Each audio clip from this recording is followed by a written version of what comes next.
mau menanyakan tadi yang tentang pembahasan nikah. Jadi Antum mau cari jodoh gitu? enggak, jadi gini. Ada pengalaman itu saya niat nikah karena Allah Ta'ala. Itu untuk mesempurnakan agama saya, Ustadz. Cuman dari pihak akwatnya itu ada istilah kayak adat kayak gitu. Nah terus saya udah coba negosiasi gitu sama pihak akwatnya, cuman berkendala seperti itu dan akhirnya batal. Dan Batal saya cuma gara-gara apa tadi?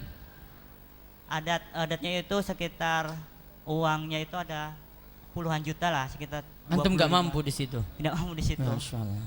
Nah langsung Terus? udah gitu langsung saya coba untuk komunikasi lagi sama anggap aja calon mertua gitu.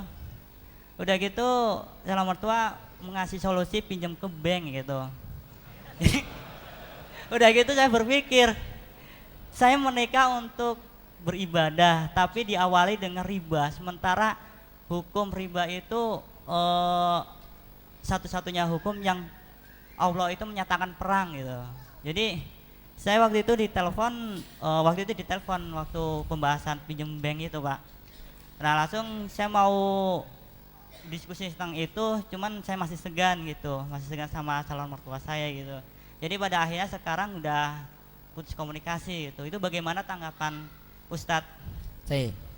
Sekarang Nabi Shallallahu Alaihi Wasallam itu ketika melihat ada sahabat yang tidak punya apa-apa, ketika itu Nabi SAW malah seorang wanita yang mengajukan diri pada Rasul untuk dinikahkan, untuk Rasul itu menikahi dirinya. Namun Rasulullah SAW itu menolak. Terus Rasulullah SAW nawarkan pada pemuda ketika itu, siapa yang mau menikahi perempuan ini? Kemudian pemuda itu katakan, ya saya mau ya Rasulullah. Sekarang kamu punya mahar apa? Dia katakan saya tidak punya apa-apa. Coba kamu lihat dulu, ada nggak cincin besi kamu tuh di rumah? Dicari apa?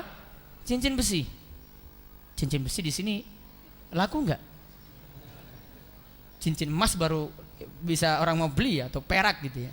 Namun ditawarin cincin besi ketika itu. Baru saat dia katakan saya cincin besi pun nggak punya.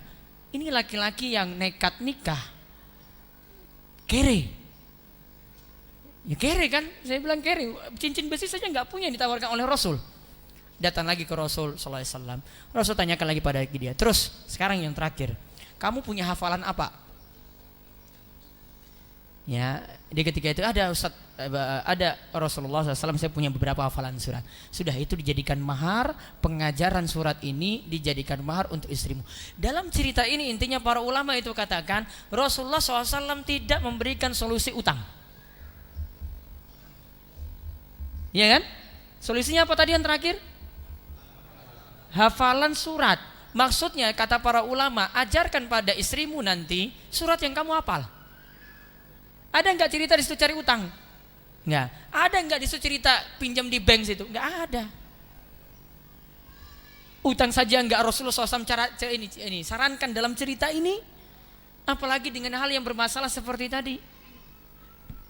Sekarang solusinya berarti, sekarang antum kalau seandainya dapat pinjaman pun jadi nikah enggak?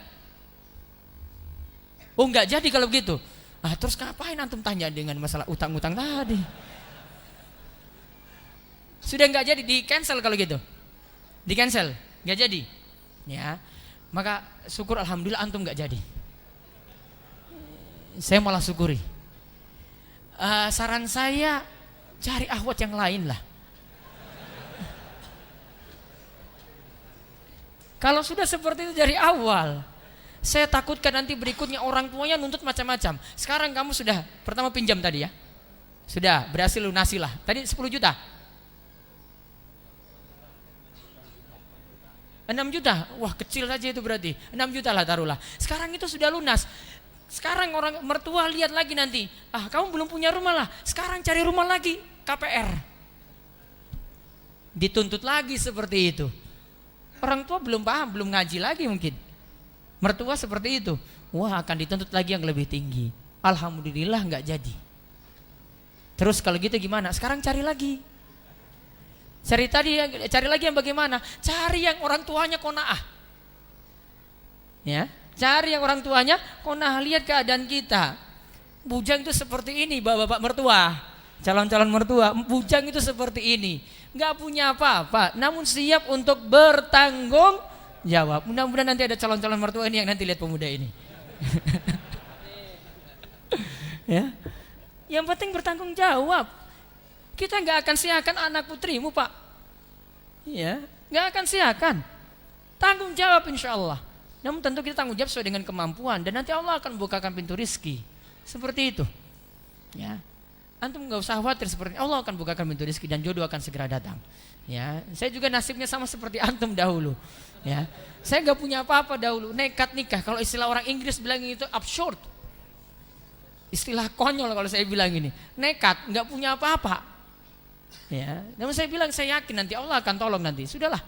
Ya, saya nikah 1 minggu setelah wisuda S1. Itu orang-orang lagi sibuk setor aplikasi dia untuk daftar kerja di mana. Saya nggak mikir itu. Saya bilang saya nikahin nanti Allah akan bukakan pintu rizki. Gol ketika itu. Ya, 1 minggu setelah wisuda loh. Ya. Antum masih kuliah atau gimana? Sudah kerja kan? Ya Allah sudah kerja lagi ya Allah. Sudah carilah awat yang qanaah itu. Oh, qanaah dan orang tuanya qanaah. Ya, mudah-mudahan Allah mudahkan jodohnya. Baik. Ini kertas ini numpuk, saya jawab kertas dulu ini. Nanti yang nulis kertas nanti marah-marah enggak dijawab. Karena waktu